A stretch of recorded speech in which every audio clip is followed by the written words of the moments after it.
Hey guys, it's your boy Cal, and listen, before we get into the video, I just want to take the time to say thank you so much for your support. No matter if you're a YouTuber who takes it seriously and does it for a job or career, who gets monetized, or you're just a YouTuber who does it casually like I do. It can be very hard sometimes. It can be very hard, very challenging to not just make the videos and edit them and come up with ideas, but it takes a lot of motivation to keep us going, like mentally and emotionally, to put in the work, especially when we don't always see the results. But I just always wanted to say thank you. For the ones who've been with me since day one, since I first started my videos, thank you so much. You guys are true, you guys are the fam. And for the newcomers, welcome, hi, thank you. I hope that as you watch my videos, I entertain you, I make you laugh, I make you smile. With some videos I do, I hope I make you think and make you, find something within yourself mentally or emotionally or spiritually that you wasn't aware of before that helps you better in the future or helps you expand your mindset. And hopefully within the videos you watch, hopefully you find something that entices you to join the channel, subscribe. So again, I just want to say thank you guys. Like I said, no matter how many views I get and no matter how many subscribers, I just want to say thank you. Thank you so much for, subscribing to me, because thank you so much for supporting me and enjoying my videos. Or even if you don't enjoy my videos and you just want to support me, thank you so much for the love, you guys. Like, for real, thank you. Please don't forget to like, comment, and subscribe. I know I don't say that much in my videos, and personally, when I watch videos, when I hear people say that all the time, I understand it can be annoying, it can seem forceful and intimidating. But please don't forget to like, comment, subscribe. The algorithm is really crazy. Unless you support the videos by liking them, there's no way our videos can get viewed. But even if you don't like a video, comment down below why. Put a thumbs down so I know what type of videos to give y'all, so I can know, okay, maybe this ain't the video for them. Or maybe, you can tell me something in the comments about how I can make my videos better, or what I said or what I did in the video that turned you off from the video. But like I said, no matter what, thank you guys. I hope y'all enjoy my video. Smile, laugh, relax. Maybe grab a notebook, because the way I talk about certain things, you might learn something. Who knows? But again, thank you guys, and y'all enjoy the video. So, during the summer of last year, I decided to start writing articles. Little articles that will be further ways of expanding my reach out into the comic book world, the geeks and the nerds, and talking about things that I don't talk about on YouTube, deep dive discussion to some of the comic book topics, right?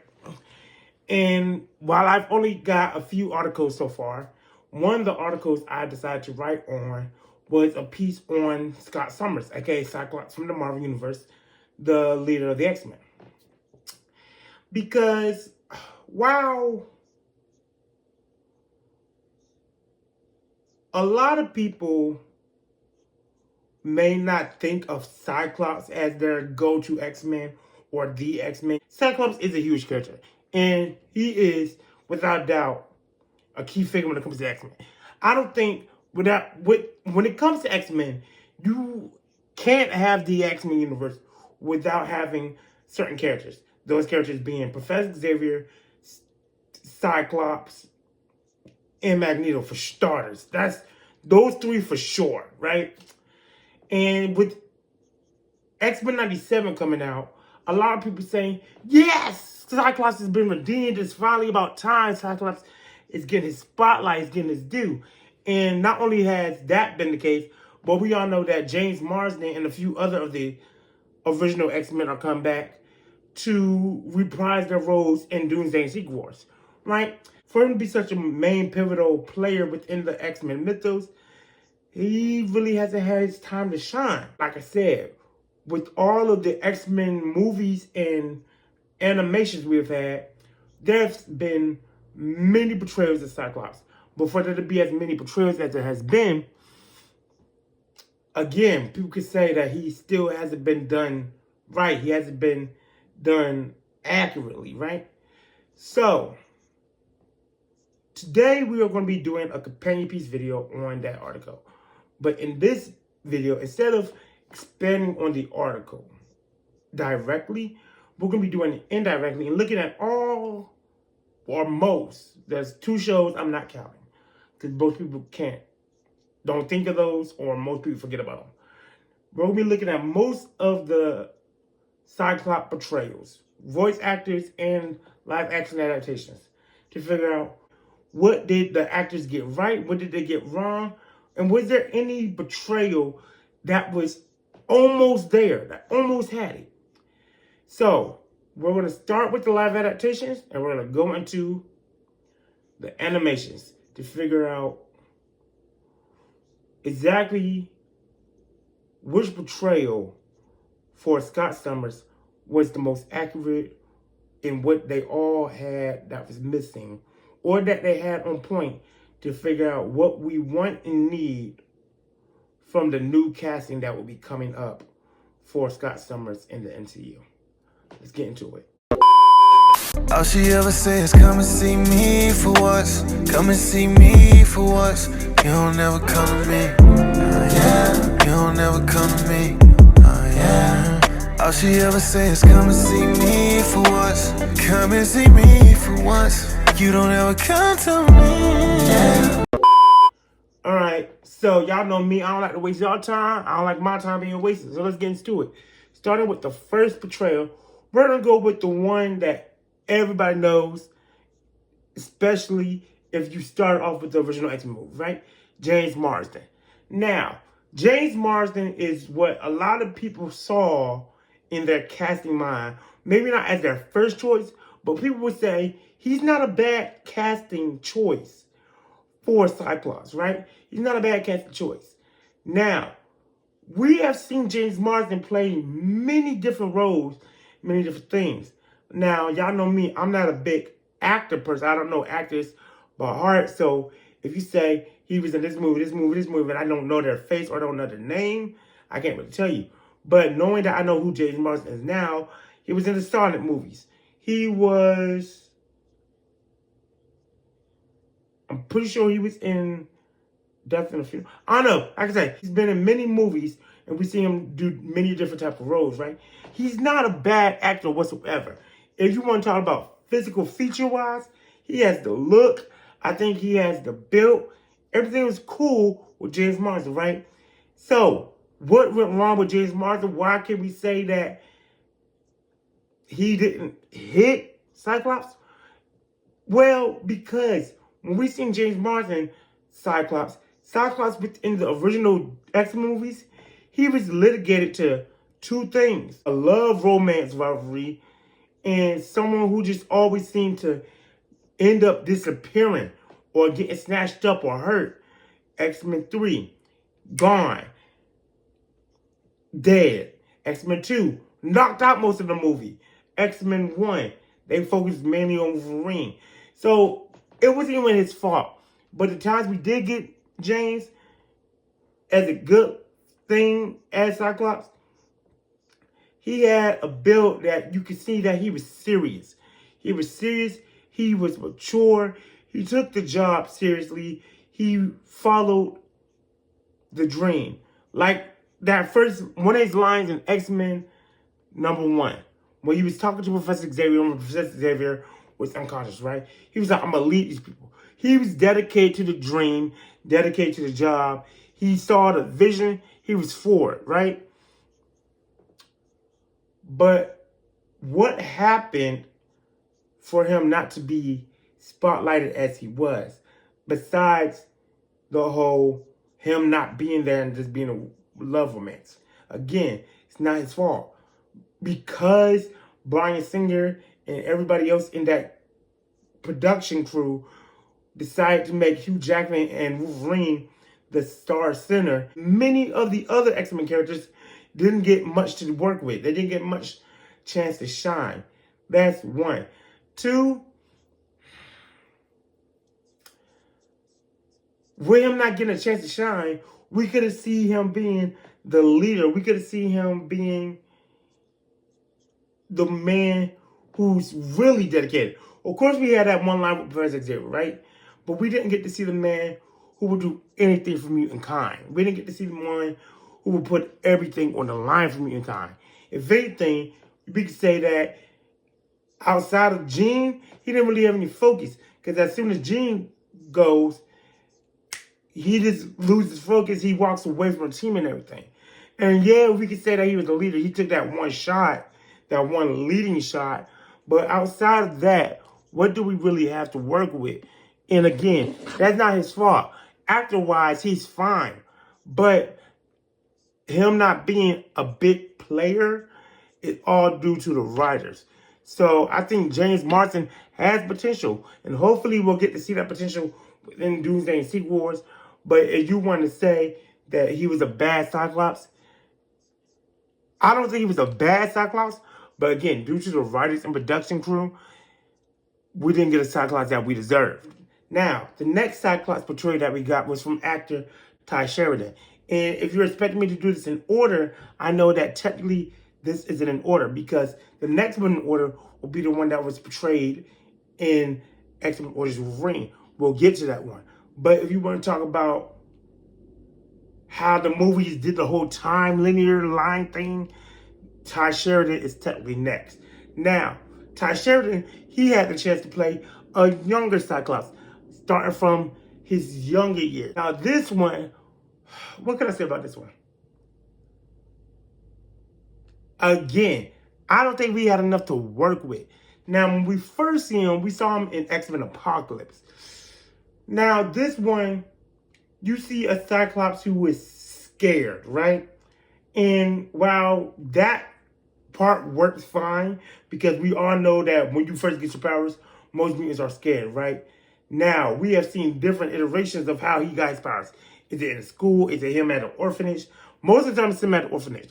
For him being at school, I didn't really like that. Another thing that kind of fucked with this iteration of Cyclops was the fact that he was the younger brother and he had his parents. So you kind of already fucked up how you was going to portray him, because one of the main things about Cyclops and his whole character arc and how he's developed his personality and everything is the fact that for most of his life, or at least the first half of his life, he thinks his parents are dead. He grows up with his brother, but his parents get separated from him.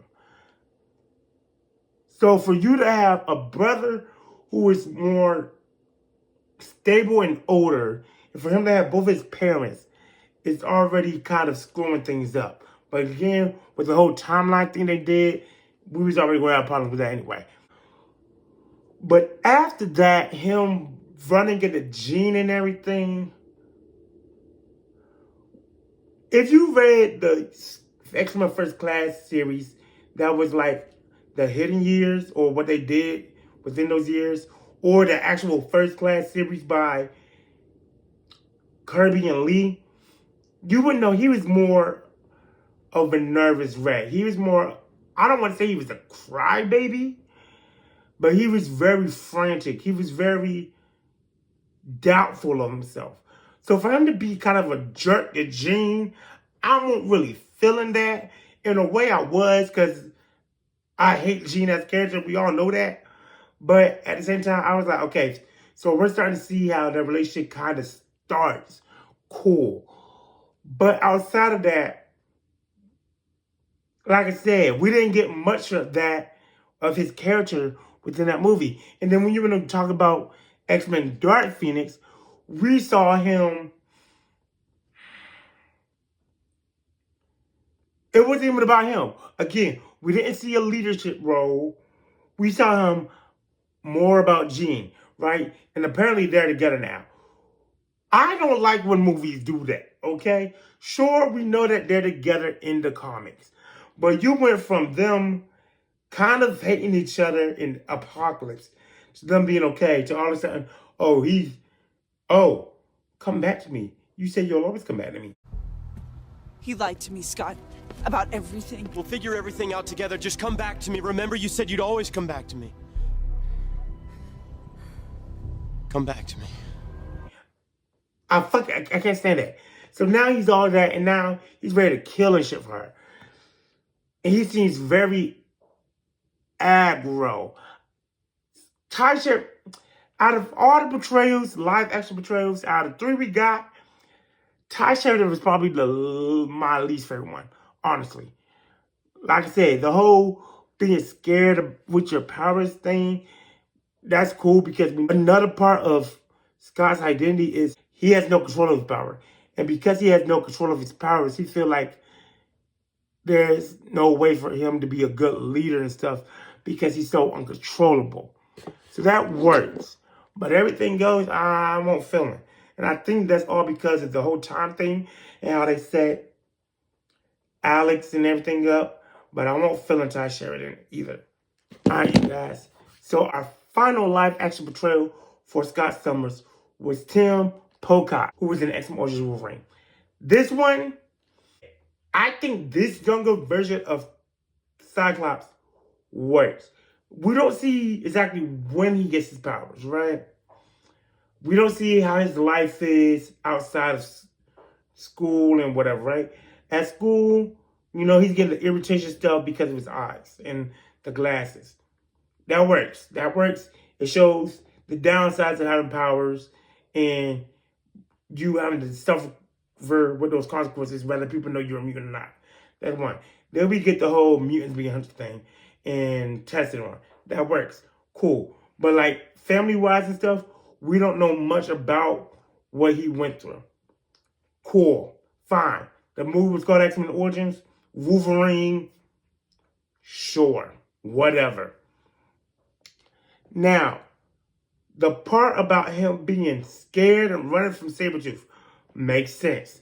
Sabretooth is a psycho. Him being scared, cool. Him being young makes it even better because now it makes even more sense. He's assumed, since we know that scene particularly happens before he meets Xavier, we know that's a scene where he's being bullied a lot and he's insecure, doesn't have the tactical, strategic, or leadership mind. That works.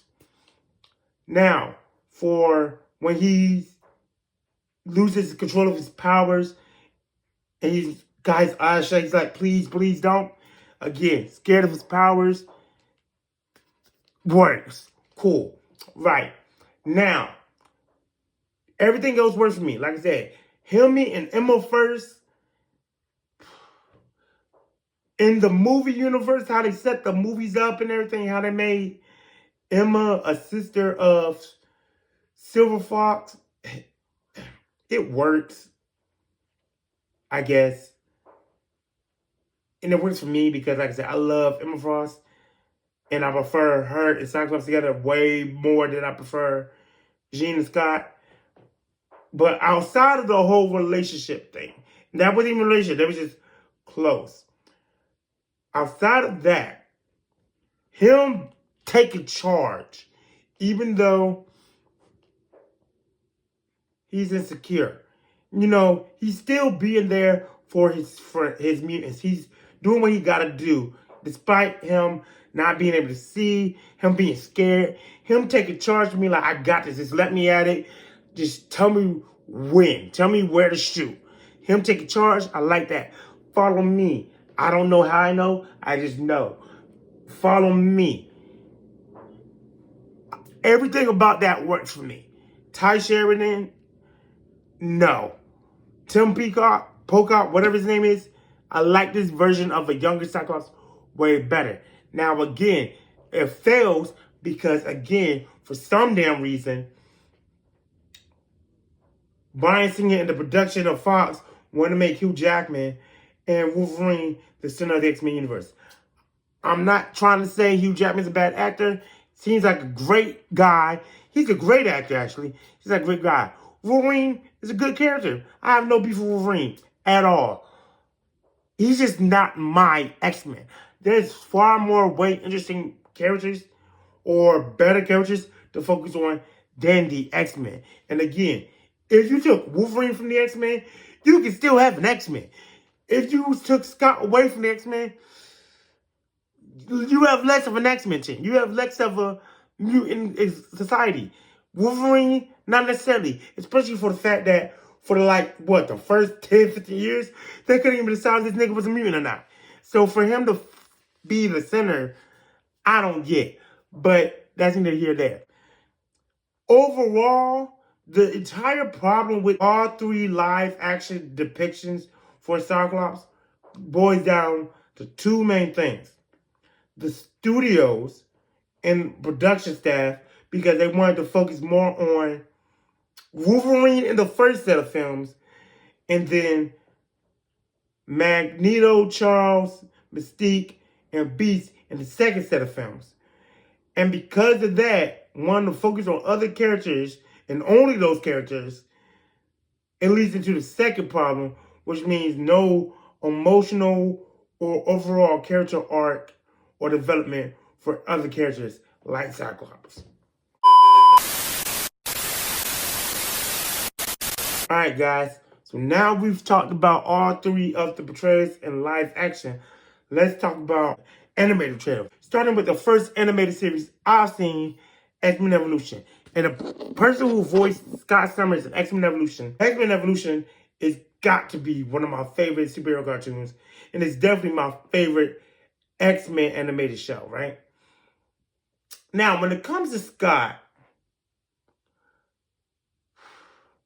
I think out of all the portrayals we have had in animation or altogether, this might be my favorite portrayal of Scott, because while we can't leave the writing up to like voice actor, maybe we can, maybe we did, I don't know. Kirby did a great job.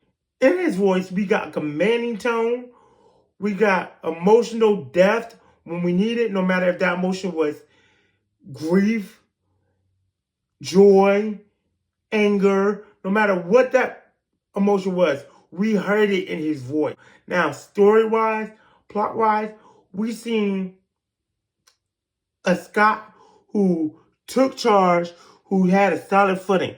No matter what you said, this nigga was like, no, we're going to do this. No, I don't think it's an idea. He didn't back down for what he believed. We had the whole Jean relationship thing, the whole nervousness thing, the insecurity and confusion about his role, about how he wanted to be dedicated to Xavier's dream, but being confused as to how it should be handled. We got it all. Now, what was he missing? He wasn't missing much.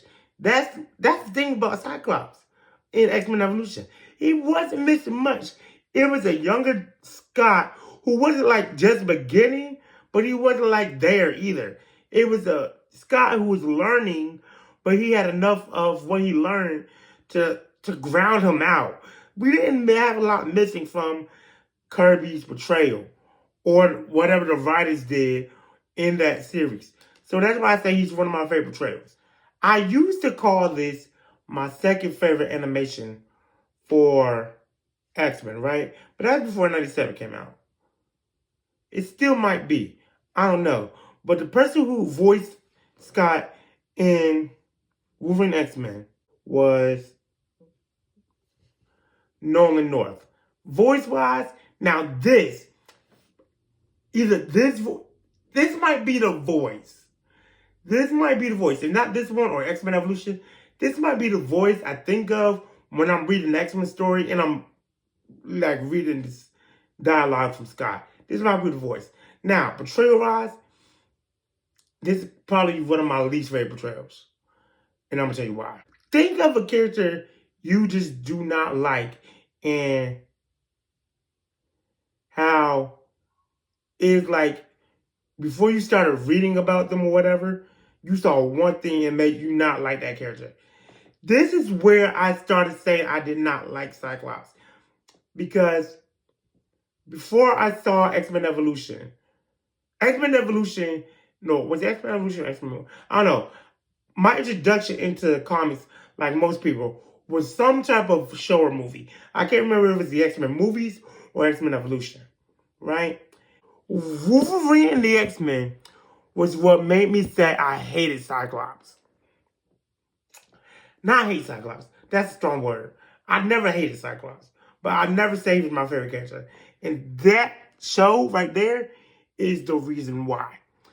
Because in this show, Scott is worried about one thing. One thing only. Jean fucking Grey. Now, You can say that's me being biased because I hate Jean Grey. You can say that's me being closed-minded. I don't give a damn. In that show, it made sense, all right? Jean Grey, I like Jean Grey in the show. She won't bitching and all of that. That made sense. But this nigga, from the moment so it's established in the show, as soon as he meets Wolverine, he hates him. Just because he says, who's the pretty chick? That's all it takes for you to hate this guy? He had done nothing to him. He wasn't rude. He said, nice to meet you and all that. From that moment on, he hated Wolverine. Not only did he hate Wolverine, he assaulted Wolverine. Now, most people think, nah, Wolverine had to be an asshole or something, right? He had to threaten him or whatever. No! From the first moment, this nigga starts threatening Wolverine, attacking him, beat his ass. And then he calls him an animal and everything. You know nothing about this guy. That's one. Then you quit on the X-Men and say you have nothing to live for. Okay, now don't get me wrong. I've been in love. I get the whole concept of you meet somebody, you feel like they're your person, they're your lifeline, they're who you live for, they're who you die for. Without them, life seems meaningless. I get that, right? I get that. But this nigga shuts out everything. This nigga is told,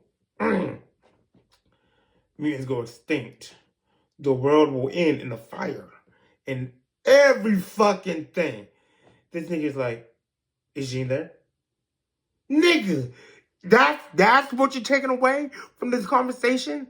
You see robots killing people, and that's what you're worried about. Where Jean is. Maybe Jean is dead. What the hell? The person who adopted you, we found Professor. And Jean? What about your father? What about him?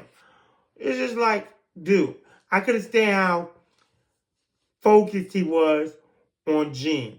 And it's not like anybody else didn't care about her. They did. But they had priority. And they weren't assaulting people just because they called her pretty or decent. I could stand that version of Cyclops. Not only that, I hated his fucking uniform. That fucking uniform is stupid. Okay, let me not say that. The uniform in itself is not stupid. You know me. I'll fucking rock with the trench coat and turtleneck and the Chelsea boots. I'll fucking rock with those, right? It's that fucking helmet mask thing he wore that I couldn't stand. That shit looks awful. Take that shit off. We got, like, why is that on? Your hair's not that long. You don't need like a hairnet or anything. Your hair's not that long. I don't understand it. I do not understand why that's there. But outside of that, the only episode I liked was his Portrayal, where we saw the flashbacks. Because we got to see insecure Cyclops about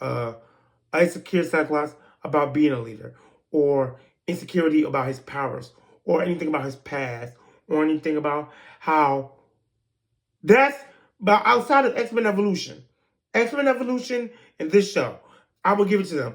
This is the only TV portrayal of how we see the love and romance build up between Jean and Scott. But other than that, I could stand Scott in this season. I could stand Scott in the series. Voice-wise, like I said, voice-wise is good. So Nolan did a good job. Like I said, when it comes to voice acting, between Kirby from X-Men Evolution and Nolan from this one, those are the two voices. I don't know which one, but it's always either going to be one of those two voices I hear when I'm reading Cyclops dialogue. Now, you can make an argument that seeing as how this version of the show was more about Days of Future Past and the loss of Xavier and coming back from that terrible time, that was intentional for him to be so depressed and grieving and everything. You could say that, but I think there's still a way you could do that while still making it, or still portraying a lighter side to him like everybody else in the show had. Because essentially what you got out of this was James Marsden in X-Men 3, while he's supposed to be a leader and shit, but it's just him worried about Jean, him being oppressed, and him leading to his own self-destruction, not caring about the world or anything else that happens. Alright, the last two we're going to talk about, and that is X-Men 97 and X-Men the Original Series, right? Now, starting with X-Men the Original Series, because they do have two different actors. Warren Spencer was our first portrayal. Now,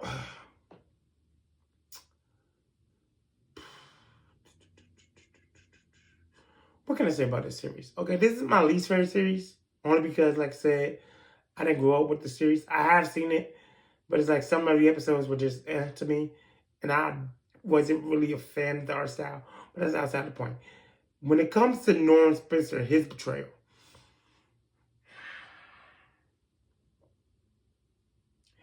this was another one that was accurate. I don't like the voicing. I don't know why. I just don't like the voicing. I don't like the voicing in this series from most of the actors, honestly. Like, yeah. We'll talk about another video. But for most of the X-Men in this series, I don't like the voice portrayals. Not even just for the X-Men, but for most of the characters. I just don't. I don't. Like, yeah. We'll talk about it as we get into, like, different season reviews and all that.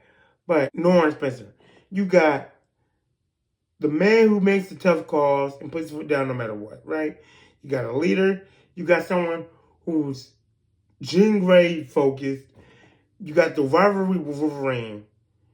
You got someone who's married to the job. Out of all the characters within the X-Men portrayals that we have mentioned, all the Scott portrayals, this one, the X-Men 97 series, and X-Men Evolution, those are the two ones I can say their Scott portrayed someone who was married to their damn job of being an X-Men. We can say that. I can say that with high confidence. Now, youthful vulnerability. This one, I don't know if this is a bad thing or a good thing, but this one, he feels like a stick in the mud. He feels like a stick in the mud. He feels like there's no fun to him. He feels like there's no fun to him. Outside of that, I don't think there's any other thing really missing. Like I said, you got all the leadership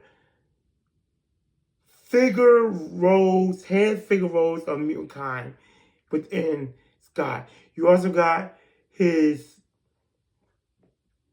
rivalry with Wolverine, his dedication to Jean. You got insecurity, you got depression, you got all of that. Yeah, I just think you're missing fun and stuff from him. When it comes to the 97 series, this is where people say Cyclops is finally getting his due, right? You have Scott Summers being portrayed by Ray Chase, right? Now, from the 10 episodes we have seen so far, you have someone who is cocky, cool, dedicated to the job, dedicated to the dream Professor Xavier has his foot down no matter what, has a rivalry with Wolverine, cool. But you see Cyclops. I think out of all the portrayals, we see Cyclops use his power in some awesome, epic fucking ways.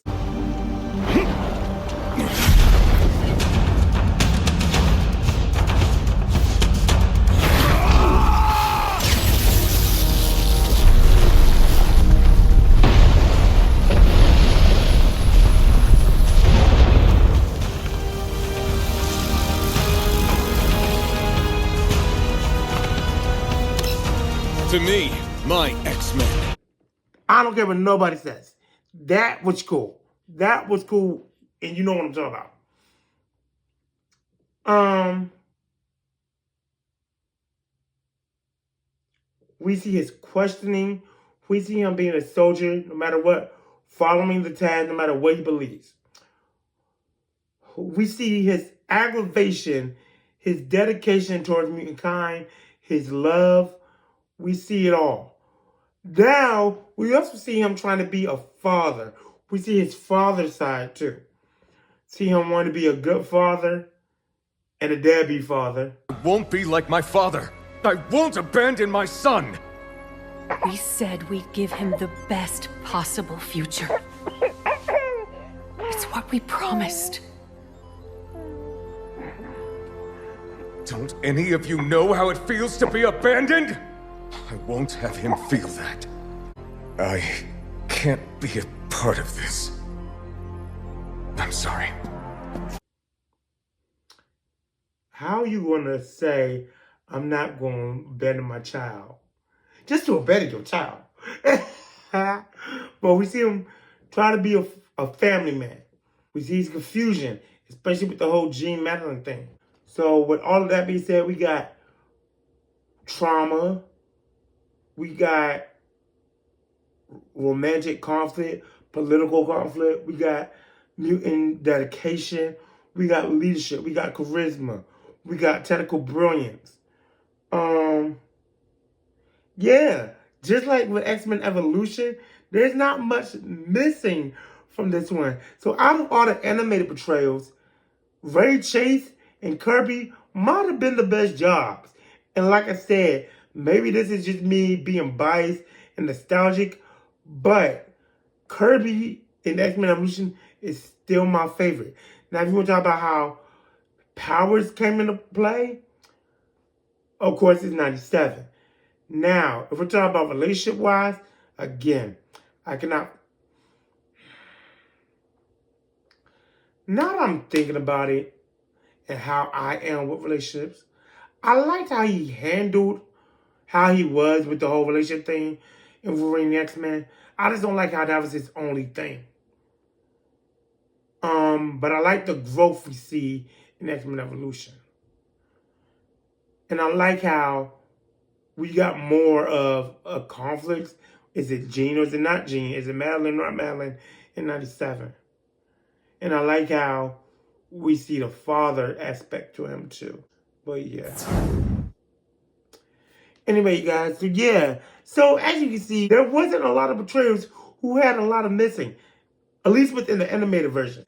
Now, James Marsden and Ty and Tim, their whole problem was that they were missing development from the characters. But that was all due to the studios. So I can't really say that we've had a bad actor when it comes to the portrayals of Scott Summers. It was just a direction of how the studios handled the live adaptations. And for the animated adaptations, they were pretty fine. So I think James Marsden, if you wanted to recast James Marsden, you're going to recast most of the X-Men anyway, fine. But if you wanted to bring them back for a while until you like kill them off or whatever and keep them after Secret Wars of Doomsday, I think a lot of people will be okay with that as long as you actually did something right with his character. But yeah, you guys, let me know in the comments, who was your favorite voice actor portrayal of Scott Summers? What do you think about the live action portrayals that we had of Scott Summers? Who do you think will be a good portrayal of Scott Summers in the upcoming MCU? Who do you want him? Would you mind seeing James Marsden again? How do you think they will handle James Marsden? What do you want James Marsden to have in Secret Wars of Doomsday? Who do you want the new Cyclops to be? And do you think he deserves his own project? If so, do you think it should be a movie or a TV series or a Disney special presentation? And if so, what about? But let me know what you guys think. Until then, I'm going to catch you guys later. Deuces.